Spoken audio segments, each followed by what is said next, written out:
Radio host and political commentator Max Igan joins us now from the British capital, London. Mr. Igan, welcome to the program. Let's start off with your thoughts and perspectives on the ongoing violence in the south of the Philippines.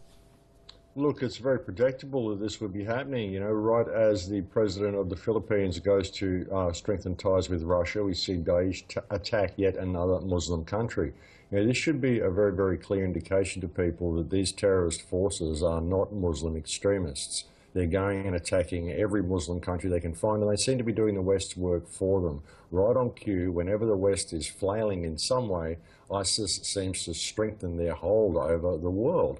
I mean, you've got to look at what this terrorist group is doing, where they're coming from. They're all foreign fighters. None of this is coming from the Philippines itself. They're all foreign mercenaries that have been brought in to undermine yet another country. You know, this is just an ongoing thing. We've seen this with every single country that Daesh have gone into so far. They've all been Muslim countries.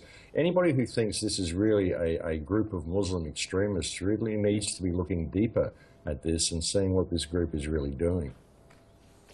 Mr. Igan, do you think that with the fall of Daesh in Iraq and Syria, we'll be seeing these militant groups and their kin popping up in other countries as well? Well, I think we will. I think we're going to be seeing them pop up everywhere that will reinforce the West's hold over the world. You know, the West is very much trying to present the concept that we need to have police states in all of our own countries to protect us against this growing terrorist threat.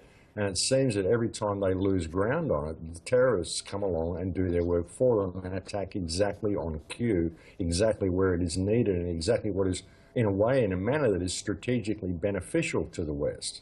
I mean, we're going to see more of this as the West starts to lose its hold. I mean, terrorism is really the only thing they've got left to bring against the people. You know, everyone responds to the fear of terrorism, and it's very, very easy to misguide people with the use of terrorism. And it's an age-old tactic that's been used by governments right around the world. And you've got to ask, how is Daesh moving all of this stuff around the world and getting all of these grips and all of these holds on all of these countries? Anyway, it takes some pretty coordinated effort and some pretty strong financial ties to be able to do all of this. They always have new vehicles, new weapons, and they show up in every country that the West needs them to show up in. I think it's all theatre and it's all contrived, and we need to really look at who's behind it all.